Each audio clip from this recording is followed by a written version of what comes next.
ఒక్కసారి నువ్వు ఆలోచించు. ఈరోజు లోకంలో చూడగలిగినట్లయితే అనేక మంది జీవితాల్లో ఇది దేవుని యొక్క గృహముగా భావించక, ఆయనకే దీన్ని ప్రతిష్ఠించక, లోకములో కనిపించే లోక కార్యాల చేత ఈ దేహాన్ని అభ్యాసం చేస్తూ, సాతానుడు కలిగించే ప్రతి ప్రేరేపణను బట్టి పాపమును చేస్తూ, శరీరములో కలిగే ప్రతి ఆశలు కూడా శరీరముతో చేస్తూ ఈరోజు మానవుని జీవితం పూర్తిగా ఈ గృహాన్ని పాడు చేసేస్తూ ఉంటున్నాడు. నీవు యవనస్తుడవైనా, యవన సహోదరివైనా, ఏ దశకు సంబంధించిన వ్యక్తివైనా నీ జీవితంలో నువ్వు గ్రహించవలసింది ఒక్కటే: ఇది ఉన్నది దేవుని కోసం, దేవుడు ఉన్నది దీనికోసం, అంతే తప్ప దీన్ని దేవునికి కాక మరొక దానికి నువ్వు అప్పగించగలిగినట్లయితే ఈ భూమి మీద నీకు శత్రువుగా నిలబడిన అపవాది చేత ఓడిపోతావు, లోక కార్యాల చేత ఓడిపోతావు, శరీరము కార్యముల చేత ఓడిపోగలుగుతావు. నీ జీవితం చిట్ట చివరికి ఎలా ఉంటుంది అంటే అపజయం, ఓటమి, ఓడిపోయిన పరిస్థితి. ఓడిపోయిన వానికి మిగిలిపోయేది ఒక్కటే: దుఃఖం, అవమానం. ఇది ఒక్కటే జీవితంలో. అలాంటి పరిస్థితి ఎప్పుడు కూడా నీ జీవితము గుండా జరగకూడదు. ప్రభునందు ప్రేమైనటువంటి వాళ్ళ, నీ జీవితంలో తప్పనిసరిగా బ్రతికినంత కాలం ఒక జీవితాన్ని నీవు కనుపరిచే ఒక వ్యక్తివిగా నీవు ఉండాలి. ఒకడు క్రొత్తగా గృహాన్ని కట్టుకున్న తర్వాత దాన్ని వాడు గృహప్రవేశం చేసి ఆ మీదట వాడు యుద్ధంలోకి వెళ్ళితే శత్రువును వాడు ఏం చేస్తాడంటే ఓడించగలుగుతాడు. వీనిది విజయం అవుతుంది. గృహప్రవేశము చేయకనే వీడి యుద్ధంలోకి వెళ్ళితే వాడు ఓడిపోతాడని బైబిల్ చాలా స్పష్టంగా చెబుతుంది. ఈరోజు నీ జీవితంలో నీ దేహం ఆయన గృహమని, దీన్ని ఆయనకు ప్రతిష్ఠించాలని, అప్పుడే నా జీవితంలో విజయం అనేది చూడగలుగుతానని ఈ విషయాన్ని నువ్వు మర్చిపోవద్దు. వీటి మీద నీకు విజయం అనేది రాగలిగితే దాని వలన భవిష్యత్తులో దేవుడి నీకు పెట్టిన ఆశీర్వాదం ఎటువంటిదిగా ఉంటుంది తెలుసా? ప్రకటన గ్రంథం 3వ అధ్యాయం 21లో మనం చూడగలిగినట్లయితే అక్కడ చెప్పబడిన వాక్యం, నేను జయించి నా తండ్రితో కూడా ఆయన సింహాసనమునందు కూర్చున్న ప్రకారం జయించువాని నాతో కూడా నా సింహాసనమునందు కూర్చుండనిద్దును. ఎంత మంచి ఆశీర్వాదం! అయ్యా, అమ్మా, దయచేసి ఈ విషయాన్ని చాలా జాగ్రత్తగా గ్రహించాలి. మనకు పరలోక రాజ్యం ఒకటి ఉంది. అక్కడ ఒక ధవళ సింహాసనం ఉంది. దాని మీద తండ్రి అయిన దేవుడు కూర్చున్నాడు. ఆయనతో పాటు ఆ సింహాసనం ముందు క్రీస్తు కూర్చున్నాడు. అయితే ఈ స్థలములో మనలను కూడా అదే సింహాసనం మందు తండ్రితో కూర్చున్నటువంటి యేసుక్రీస్తుతో కూడా మనము కూడా కూర్చోగలుగుతాము అని బైబిల్ చెబుతూ ఉంది. బాగా మనం అర్థం చేసుకోవాలి. పరలోక రాజ్యములో ఉన్న సింహాసనం మీద తండ్రి ఉన్నప్పుడు శరీరధారిగా లోకానికి వచ్చిన యేసుక్రీస్తు ప్రభులవారు సమస్తమును కూడా ఆయన జయించి ఆయన తన తండ్రి సింహాసనము మీద తండ్రితో కూడా కూర్చున్నాడు. క్రీస్తు ఎవడైనా నా వలె జయించగలిగినట్లయితే నా తండ్రి యొక్క సింహాసనం మీద నాతో కూడా కూర్చుండనిత్తును. ఎంత మంచి ఆశీర్వాదం, ఎంత మంచి దీవెన మనకి ఈ స్థలములో కనిపిస్తూ ఉన్నది. నా ప్రియమైనటువంటి వాళ్ళ, భవిష్యత్తులో క్రీస్తుని కలిగి ఉన్న క్రైస్తవ సమాజానికి దేవుడు ఇచ్చేటువంటి ఒక ప్రత్యేకమైనటువంటి ఆశీర్వాదం, ఒక ప్రత్యేకమైనటువంటి దీవెన. ఈ లోకం శాశ్వతం కాదు, నీలోని జీవం శాశ్వతం కాదు, ఈ లోకములు నీవు కలిగి ఉన్నది శాశ్వతం కాదు. ఈ లోకాన్ని ఏదో ఒక రోజున నీవు విడిచిపెట్టవలసిన పరిస్థితులు రాగలుగుతాయి. బ్రతికి ఉన్నంత కాలము కూడా లోకములో ఏదైతే గాన నీకు ఉన్నదో అది నాది అని ఖచ్చితంగా నువ్వు చెబుతావు. అయితే లోకములో మరణం అనేది నీకు రాగలిగినట్లయితే బ్రతికినప్పుడు ఏది నాదంటివో నీవు చనిపోయిన తర్వాత ఏది నీది కాదు. ఈ లోకములో మనకు ఇది ఒక ట్రైనింగ్ పీరియడ్ అంతే. బ్రతికితే 70, ఒకవేళ బలం అనేది ఉంటే 80. ఆ తర్వాత ఎవడైనా ఈ భాష్య ప్రపంచములో చెదిరినటువంటి వాడు ఎవడైనా తన ప్రాణాన్ని గట్టిగా పట్టి పెట్టుకోగలడా? ఎవరైనా తన ప్రాణాన్ని గట్టిగా పట్టి పెట్టుకోగలడా? ఎవ్వడు కాని పట్టి పెట్టుకోలేడు. దేవుడు నిర్ణయించిన కాలం ఒక వ్యక్తికి ఎంతైతే ఉంటుందో అంతే. ఆ మీదట ఎవడు కూడా ఈ భూమి మీద జీవించలేడు. అందుకే ఈ లోకములో నీకున్నటువంటి జీవం ఏదో ఒక రోజున అంతటికి అంతమనేది ఉంది అన్న మాట మరిచిపోవద్దు. శాశ్వతమైనది క్రైస్తవ సమాజానికి, క్రీస్తుని కలిగి ఉన్న వ్యక్తులకు శాశ్వతమైనది ఏది అంటే పరలోకపు యొక్క రాజ్యం. పరలోకపు యొక్క రాజ్యం శాశ్వతమైనటువంటి ఆ రాజ్యాన్ని నువ్వు పొందుకోవటానికి, అశాశ్వతమైనటువంటి లోకములో ఉన్న నీవు శాశ్వతమైన రాజ్యాన్ని పొందుకోవటానికి ఈ భూమి మీదనే ఒక యోగ్యురాలుగా నీవు జీవించి ఆ యోగ్యతను బట్టి ఇక్కడ ఉన్నట్టుగానే ఆ రాజ్యాన్ని స్వతంత్రించుకునేటువంటి ఆ యొక్క కృపను నువ్వు పొందిన ఒక వ్యక్తివిగా నీవు కావాలి. అదే దేవుడు మనం కోరుచూ ఉంటున్నాడు. అది నువ్వు పొందుకోవాలి అంటే బాగా అర్థం చేసుకోవాలి. క్రీస్తుని కలిగిన నీవు, క్రీస్తు నుండి ఆత్మీయతను సంపాదించుకున్నటువంటి నీవు, నిన్ను కాని నీలో ఉన్న ఆత్మీయతను కాని పూర్తిగా సర్వనాశనము చేయటానికి నీ మధ్యన సిద్ధంగా నిలబడిన శత్రువు ఏది అంటే సాతానుడు, రెండవది లోకం, మూడవదిగా నీ శరీరం. ఎంతమంది ఈ రోజున లోక కార్యాలతో పాడు కాలేదు? ఎంతమంది అపవాది యొక్క ప్రేరేపణ చేత పాడైపోలేదు? ఎంతమంది శరీరంలో ఉన్న ప్రతి ఆశను కూడా నెరవేర్చుకోలేదు? ఇలాంటి వాటి చేత ఎప్పుడైతే ఒక వ్యక్తి ఓడిపోవడం జరిగిపోతుందో వాడు యుద్ధ భూమిలో ఓటమిని చూచిన వాడు. అలాంటి వాడు పరలోక రాజ్యాన్ని చూడలేడు. అలాంటి వాడు ధవళ సింహాసనం మీద తండ్రితో క్రీస్తుతో పాటు కూర్చోలేడు. ఆ భవిష్యత్తు యొక్క ఆశీర్వాదాన్ని పొందలేడు. బైబిల్ అంతా స్పష్టంగా తెలియపరుస్తూ ఉంటున్నది. వీటన్నిటి మీద కూడా విజయమును సాధించాలి అంటే నీ దేహమై ఉన్నటువంటి ఈ గృహాన్ని దేవుని కోసమే నువ్వు గృహప్రవేశం చేసి, ఈ దేహం అనే గృహాన్ని దేవునికి ఎవడైతే ప్రతిష్ఠించగలుగుతాడో ఆ ప్రతిష్ఠించబడినటువంటి ఆ వ్యక్తి యొక్క దేహం అన్న గృహం, ఆ దేవుడే అందులో నివసించి ఆయనే వారిని ఆధ్యాత్మికంగా పాలించి నడిపించగలుగుతాడు. అలాంటి వాడు తన మరణాన్ని చూచేంత వరకు కూడా ఎక్కడ కానీ ఓటమిని చూడలేడు. వాని జీవితం ఒక జయ జీవితంగా ఉంటుంది అని బైబిల్ మనకు స్పష్టంగా తెలియపరుస్తూ ఉన్నది. ఈ దేహం అనే గృహాన్ని దేవునికి నువ్వు ప్రతిష్ఠించకుండా, ఈ దేహం అనే ఈ గృహాన్ని ఏ చెడుకైనా నువ్వు అప్పగించినట్లయితే నా ప్రియమైనటువంటి వల్ల ఎక్కడ కానీ నువ్వు గెలుపును చూడలేవు. బైబిల్ ఆ విధంగా సెలవిస్తున్నది. అందుకే ఒక మాట బైబిల్లో ఉంది చూడండి. మొట్టమొదటి పేతురుకు రాసినటువంటి పత్రికను నువ్వు చూడగలిగితే అక్కడ ఈ విధంగా మనకు చెప్పబడి ఉన్నది. 4వ అధ్యాయం 17వ వచన భాగములో చూస్తే మొదటి పేతురు 4:17 చదువుకుందాం. త్వరగా చదువుదాం. తీర్పు దేవుని ఇంటి యొద్ద, తీర్పు దేవుని యొక్క ఇంటి యొద్ద ఆరంభము కాలం వచ్చినది, ఆరంభమయ్యేటువంటి కాలము వచ్చి ఉన్నది. అది మన యొద్దనే, అది మన యొద్దనే ఆరంభమైతే దేవుని సువార్తకు, దేవుని యొక్క సువార్తకు అవిధేయులైన వారి గతి ఏమగును. చూడండి, ఈ వాక్య భాగంలో చూస్తే తీర్పు ఇంటి యొద్దే ప్రారంభమైతే అనే మాట మనకి ఈ స్థలములో రాయబడి ఉన్నది. అనగా ఏది ఇల్లు, ఏది గృహం అని ఆలోచిస్తే ఈ దేహమే ఇల్లు, ఈ దేహమే గృహం. ఈ దేహం అనే గృహం దేవునికి ప్రతిష్ఠించాలి. నువ్వు విన్నావు.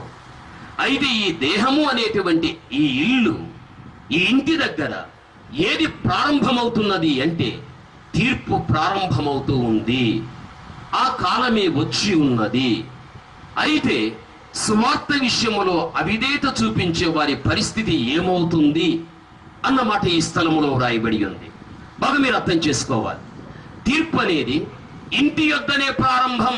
మళ్ళీ చెబుతున్నా, ఇల్లు ఏది, గృహము ఏది? నీ దేహం. ఇల్లు అనే ఈ దేహము దగ్గరే తీర్పు ప్రారంభమవుతున్నది. దేని విషయంలో ప్రారంభమవుతున్నది తీర్పు? దేహముతో మనుష్యుడు జరిగించినటువంటి ప్రతి ఒక్క చెడు కార్యమైన, మంచి కార్యమును బట్టి అయినా తీర్పు అనేది ఇక్కడే జరుగుతుంది అని పేతురు చాలా స్పష్టంగా మనకు తెలియపరుస్తూ ఉంటున్నాడు. నా ప్రియమైన వాళ్ళ, ఈ దేహం అనే గృహం దేవునికి ప్రతిష్ఠించగలిగితే గమనించాలి, నీ యొక్క జీవితంలో నీవెంతో దీవించబడిన వ్యక్తివి. ఈ దేహం అనే ఇల్లు దేవునికి ప్రతిష్ఠించకుండా ఈ దేహాన్ని జారత్వ నిమిత్తముగా, ఈ దేహాన్ని శరీర సంబంధమైన విషయాల నిమిత్తముగా దేహముతో ఇలాంటి చెడ్డ కార్యాలను నువ్వు జరిగించిన వ్యక్తివైతే ఇక్కడే ఏది ప్రారంభమవుతుందంటే తీర్పు అనేది ప్రారంభమవుతుంది. ఆ తీర్పు చాలా కఠినమైనదిగా ఉండగలుగుతుంది. ఆ తీర్పు అనేది చాలా కష్టతరమైనదిగా ఉండగలుగుతుంది. అంత భయంకరమైనటువంటి దేవుని యొక్క తీర్పుకు ఈ దేహం అనేటువంటి ఇంటి యొద్ద జరగకుండా దీన్ని నువ్వు దేవునికే ప్రతిష్ఠించి జీవించిన వ్యక్తివి కాగలిగినట్లయితే నీ జీవితం అంతా కూడా ఒక గొప్ప విజయమును సాధించిన వ్యక్తివిగా కాగలుగుతావని దేవుని యొక్క వాక్యం స్పష్టంగా మనకు తెలియపరుస్తూ ఉంటున్నది. ఇంతవరకు నీకు అర్థం కాగలిగాది. రెండవదిగా చూడగలిగినట్లయితే, ఎవడైనా ఒక వ్యక్తి అనగా ద్వితోపదేశ కాండం 20వ అధ్యాయం 6లో చూస్తే, ఎవడైనా ఒక వ్యక్తి ద్రాక్ష తోట వేసిన తర్వాత ఆ ద్రాక్ష తోట చక్కగా అది ఫలించి వాడు దాన్ని అనుభవించిన తర్వాత వాడు యుద్ధ భూమిలోనికి వెళ్ళగలిగితే తప్పనిసరిగా శత్రువును వాడు ఓడిస్తాడు. విజయం అనేది వారికి ఉంటుందని బైబిల్ చెబుతుంది. ద్రాక్ష తోట వేసిన వాడు అందులో ఫలమును చూడకుండానే, దాన్ని అనుభవించకుండానే వాడు యుద్ధంలోనికి వెళ్ళగలిగినట్లయితే శత్రువు చేత వాడు ఓడిపోతాడు అని బైబిల్ చాలా స్పష్టంగా తెలియపరుస్తున్నది. అనగా దీని అర్థం ఏమిటి అన్నది మనం ఆలోచించగలిగినట్లయితే, ద్రాక్ష తోట ఇవ్వబడిన తర్వాత బాగా మీరు గమనించాలి. ఇది ద్రాక్ష చెట్టు అని మనం అనుకుందాం. ఇది వేసిన తర్వాత ఏం కావాలి అంటే, ఈ ద్రాక్ష చెట్టు నాటబడినప్పుడు చక్కగా ఇది బ్రతకాలి. బ్రతికిన ఈ చెట్టు నెమ్మదిగా ఎదగాలి. ఎదిగిన ఈ చెట్టు శాఖోపశాఖలుగా వ్యాపించాలి. శాఖోపశాఖలుగా వ్యాపించిన ఈ చెట్టులో చక్కగా ఏం కావాలి అంటే మంచి ఫలము కనిపించాలి. నా ప్రియమైన వలన చెట్టు బ్రతికినప్పుడు, చెట్టు ఎదిగినప్పుడు, శాఖోపశాఖలుగా వ్యాపించినప్పుడు దానిలో మనం చూస్తుంటున్నాం చక్కని పువ్వు, ఆ మీదట కాయ, ఆ మీదట ఫలం. ఏ విధముగా దానిలో ఫలమును చూస్తూ ఉంటున్నామో అదే రీతిగా ఒక వ్యక్తి యొక్క ఆధ్యాత్మికమైన జీవితం అనేటువంటిది ఒక చెట్టు వలె క్రీస్తులో బ్రతికి, యేసు క్రీస్తులో ఎదిగి, ఆత్మీయతలో ఒక వ్యక్తి ఎప్పుడైతే ఫలించగలుగుతాడో, ఆత్మీయతలో ఫలించినటువంటి వాడు యుద్ధములో శత్రువుని జయించి వాని యొక్క జీవితంలో జయ జీవితాన్ని చూడగలుగుతాడు. అనగా క్రీస్తుని కలిగి ఉన్న ప్రతి క్రైస్తవ వ్యక్తి సహితం ఏం కావాలి అంటే ఫలించేవాడుగా కావాలి. ద్రాక్ష తోట వేసి అది ఫలించినప్పుడు చూచి ఎవడు దాన్ని అనుభవిస్తాడో యుద్ధములో గెలుపు వానిదే. అనగా ద్రాక్ష తోట ఏ విధముగా ఫలమును ఇస్తూ ఉన్నదో క్రీస్తుని కలిగిన వాడు లోకములో ఫలించాలి. నీవు స్త్రీవైనా, నీవు పురుషుడువైనా నువ్వు ఫలించాలి. క్రీస్తులో బ్రతకడం గొప్ప విషయం. క్రీస్తులో ఎదగడం గొప్ప విషయం. ఆ క్రీస్తులో ఆధ్యాత్మికంగా ఫలించడం గొప్ప విషయం. ఈ అనుభవం ఏ దైవజనునికి ఉంటుందో, ఏ సంఘములో ఉండే పెద్దలకు ఉంటుందో, ఏ సంఘములో ఉండే సభ్యులకు ఉండగలుగుతుందో, అలాంటి వారి జీవితములో వారికి శత్రువుగా నిలబడిన అపవాదిని, లోకాన్ని, శరీరాన్ని జయించగలుగుతారు. ఎవడు జయిస్తాడో, జయించి తండ్రి సింహాసనం మీద కూర్చున్న యేసుతో కూడా వాడు కూడా పరలోకానికి వెళ్ళి వారితో పాటు యేసుక్రీస్తుతో, తండ్రితో పాటు వీరు కూడా ఆ స్థలంలో కూర్చోగలుగుతారు. ఇది భవిష్యత్తులో ఒక వ్యక్తికి దేవుడు ఇవ్వబోయేటువంటి ఆశీర్వాదం. మళ్ళీ చెబుతున్నా, లోకం శాశ్వతం కాదు. మళ్ళీ చెబుతున్నా, పరలోకం శాశ్వతం. అక్కడ ఎవరున్నారు? తండ్రి అయిన దేవుడు, కుమారుడైన క్రీస్తు, పరిశుద్ధాత్ముడు ఉంటున్నాడు. లోకములో నీకెంతమంది ఉండినా వారికి నీవు గ్యారంటీ కాదు. నీ కనిపించే వారు నీకు గ్యారంటీ కాదు. నువ్వు ఎంతో మందిని పోగొట్టుకుంటావు. ఎంతో మంది నిన్ను పోగొట్టుకోగలుగుతారు. ఎవరు శాశ్వతంగా లోకములో ఉండలేరు. శాశ్వతముగా ఉండేటువంటి వారు, తీర్థమై ఉన్నటువంటి ఏకత్వంతో కలిగి ఉన్నటువంటి తండ్రి కుమార పరిశుద్ధాత్మ దేవుని చిరకాలము ఉండేటువంటి వారు. చిరకాలం ఆయన ఏర్పాటు చేసిన పరలోక రాజ్యం చిరకాలము ఉండేటువంటిది. కాబట్టి చిరకాలము ఉండేటువంటి ఆ శాశ్వతమైన రాజ్యములోనికి నీవు నీ కుటుంబ సమేతంగా ప్రవేశించాలి అంటే ఈ భూమి మీద నీకు యుద్ధ కాలం అన్న విషయాన్ని మరిచిపోకుండా నేను ఆధ్యాత్మిక జీవితంలో ఓడించేటువంటి శత్రువైన లోకాన్ని, శత్రువైన సాతాన్ని, శత్రువైన నీ శరీర కార్యాలను చంపుకున్నప్పుడే ఆ రాజ్యానికి నువ్వు వెళ్ళిపోగలుగుతావు. బైబిల్ చెబుతూ ఉంటున్నది. ఏదో వట్టిగా ప్రభువుని నమ్ముకుని ఆదివారపు దిన ఆలయానికి వెళ్ళి కలిగి ఉన్న చందా కాస్త వేసి పాడేవారితో కూడా పాడి మళ్ళీ నీవు ఇంటికొచ్చి లోకములో కలిసిపోయి మళ్ళీ ఆదివారం వెళ్ళి మళ్ళీ ఆ రీతిగా జీవించి సంఘములో భక్తి, లోకములో యుక్తి, లోకములో యుక్తి, సంఘములో భక్తి. ఎవరికి కావాలి ఈ జీవితం? ఇలాంటి వాడు పరలోకానికి వెళ్ళడం ఇంపాసిబుల్. వెళ్ళలేడు, వెళ్ళలేడు, వెళ్ళలేడు. బైబిల్ చెబుతూ ఉంది. ఈ రోజున క్రీస్తుని కలిగిన వారికి రవంత భక్తి ఉంటే చాలు. ఆ భక్తిని బట్టి ఎంత అతిశయిస్తాడో, ఆ భక్తిని బట్టి ఆ వ్యక్తి ఇక నేను పరలోక రాజ్యాన్ని స్వతంత్రించుకున్నాను అన్నట్టుగా మాట్లాడుతూ ఉంటాడు. గమనించాలి, రవంత భక్తి పరలోకాన్ని ఎప్పటికీ కూడా మనిషిని తీసుకుని వెళ్ళదు. బైబిల్ చెబుతున్నది ఏమని తెలుసా? ఎఫెసీ 4:11-12 క్రీస్తు యేసు ఎవరు అంటే ఆయన సంపూర్ణుడు.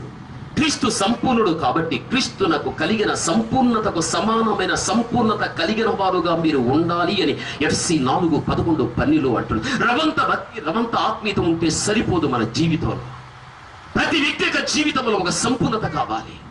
ఏ క్రీస్తుని కలిగితేవో, ఏ క్రీస్తు నుండి ఆత్మీయతను సంపాదించగలిగితేవో దానిలో సంపూర్ణత నీకు ఉండాలి. సంపూర్ణత కలిగినటువంటి మన యొక్క జీవితం ఎలా ఉండాలి అంటే లోకములో ఒక ప్రత్యేకించబడిన జీవితంగా ఉండాలి. నా ప్రియమైనటువంటి వారు, లోకములో నీవు ఉన్నావు, లోకము రానివద్దు. పాపులతో నీవు ఉంటున్నావు, పాపము రానివద్దు. ఇలాంటి లోకములో ఉన్నటువంటి వ్యక్తుల మధ్యన నీ జీవితం ఎల్లప్పుడూ కూడా ప్రత్యేకంగా నీవు ఉండిపోవాలి.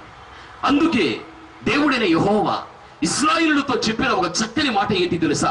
ఇశ్రాయేలు ప్రజలారా, నేను ఎప్పుడు కానీ నేను మిమ్మలను ఒంటిగానే ఉంచగలుగుతాను. ప్రజలలో మీరు లెక్కకు వచ్చినటువంటి వారు కాదు.